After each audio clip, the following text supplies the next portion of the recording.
Hi everyone, it's Sandy, and today I'm filming my August wrap-up, so I'll be talking about all the books that I read in the month of August. I only ended up reading 4 books this month, and all of the books that I read had a 4-star rating, so I would say I had a pretty decent reading month even though I didn't read as many books as I hoped I would. So this wrap-up might be shorter than my previous ones, but we're gonna go ahead and jump right in. The very first book that I finished in August is called The Unhoneymooners by Christina Lauren. This story follows Olive, whose twin sister Amy is getting married. On the wedding day, there is a seafood buffet which unfortunately leads to food poisoning for all of the guests, including Amy and her husband Dane. Fortunately, Olive and Dane's brother Ethan were not affected. With the food poisoning and everything, Amy and Dane are unable to go on their honeymoon, so they offer the trip to Olive and Ethan. The problem is Olive and Ethan hate each other. I ended up really enjoying this book. I read through it really quickly. I love the different tropes that played out in this book. We have the enemies to lover trope. We also have the fake dating trope, because once Olive and Ethan go on the honeymoon, they have to pretend that they're married. But since they hate each other, the bantering and their overall chemistry was just excellent. The development of the relationship was just so cute to see, especially with the Hawaii setting of this fake honeymoon. I love it when a fictional couple has like an inside joke between the two of them,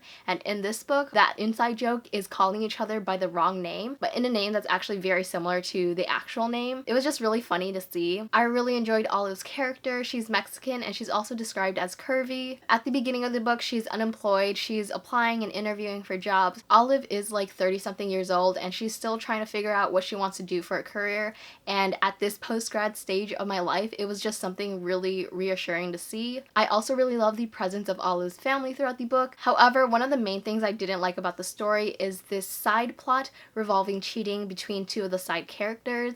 I'm not going to go into who these characters are, but it was just something that kind of ruined my enjoyment of the story. It took away from the main plot line, I feel like, and just kind of added some unnecessary problems. And so overall, I rated this book a 4 out of 5 stars. The next book that I finished is Thunderhead by Neal Shusterman. This is the sequel to Scythe, and Scythe takes place in a world where death has been conquered. So people can't die by disease, by hunger, or by accident, or whatever. Pretty much the only way you can die is by fire, so if your entire body was burned, you can't be revived. So in order to maintain the population and make sure that the world isn't being completely overpopulated, there's a group of individuals known as Scythes.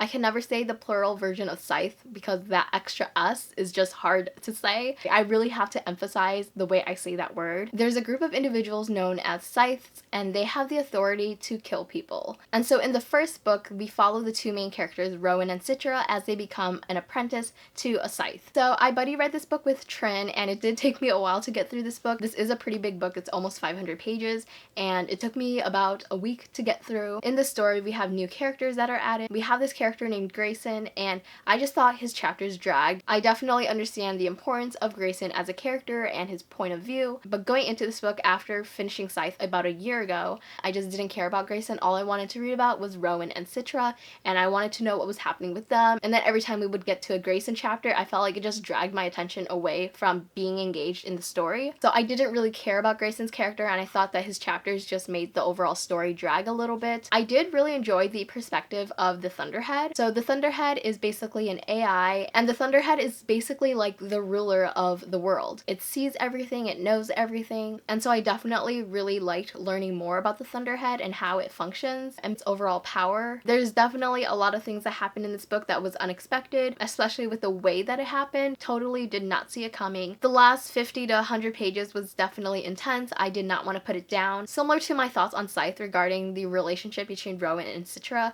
there's a bit of a romance in the first book, but you definitely don't really see it as much in the second book because these characters are separated from one another for most of it. I just don't care about the romance between Rowan and Citra, and I don't care about the romance between any of the other characters as well. I just feel like the romance is the weakest part of the story in both books. There's a little bit of a romance between Grayson and another character, and I just didn't really see the point of that. But overall, with the way this book ended, I'm really nervous about the third book because there is a bit of a time jump in the third book, and I am nervous at what the state of society is going to look like once we get to that third book. I ended up giving this a 4 out of 5 stars. The third book that I finished is After I Do by Taylor Jenkins Reid. In this book, the main character Lauren has been in a relationship with her partner Ryan for about 11 years now. They met in college, they're now married, but lately they've been arguing a lot and they just haven't been happy together. They have reached a breaking point in their relationship and they decide to take a 1-year break from each other. So during this 1-year period, they can't see each other or talk to each other, but they can see other people. I really enjoyed the premise of the story and that the overarching storyline has to do with Lauren's marriage, but that the story wasn't completely focused on that. This was definitely a story about self-discovery and it's about relationships, not just romantic relationships, but relationships with family. I really enjoyed Lauren's family dynamic. She was basically raised by a single mom. She has a sister and a younger brother, and I really enjoyed seeing how close they were with one another. I really love the incorporation of email drafts in the story.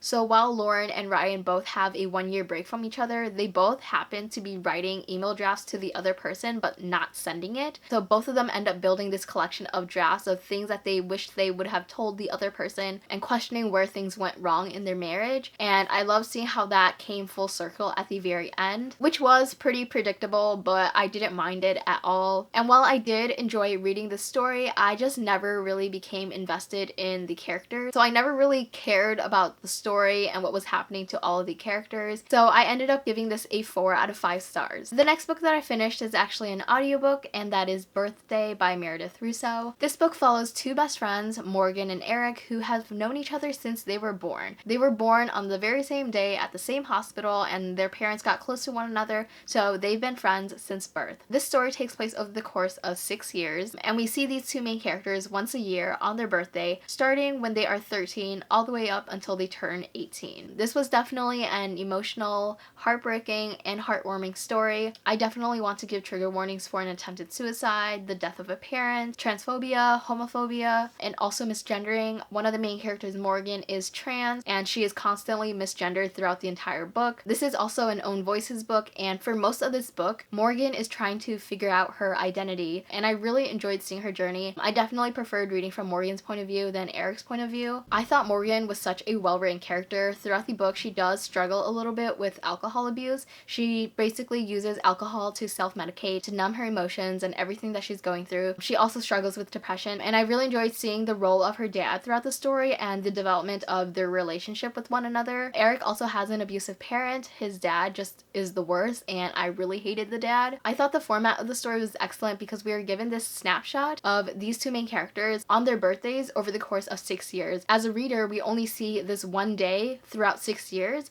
but there's so much that happens in between. This was just such a wonderful and important story. I would highly recommend it. I did end up giving it a 4 out of 5 stars, but I feel like if I were to pick this book up again and I read the book myself, I would probably give it a higher rating. While the overall structure of the book was amazing, the audiobook wasn't my favorite because I felt like I was confusing Eric and Morgan's chapters a lot, and I felt like the narrator didn't have like a distinct voice for either character. So sometimes I would get confused about if I'm reading from Morgan's perspective or Eric's perspective, and when they're in the same scene together, it can be confusing as to who's talking. But that's just kind of my personal opinion on the audiobooks. Even though I do really appreciate audiobooks, that's just kind of a common struggle that I have when listening to audiobooks. But I do really appreciate that the narrator of the audiobook is trans. The audiobook does have a bonus interview with the author at the very end, and I just really loved listening to that. Overall, I rated this a 4 out of 5 stars, but I'm definitely leaning more towards a 4.5 out of 5 stars. So those are the 4 books that I finished in the month of August. If you've read any of these books, please let me know your thoughts in the comments below. I hope you enjoyed this video. Thank you so much for watching, and I will see you next time. Bye!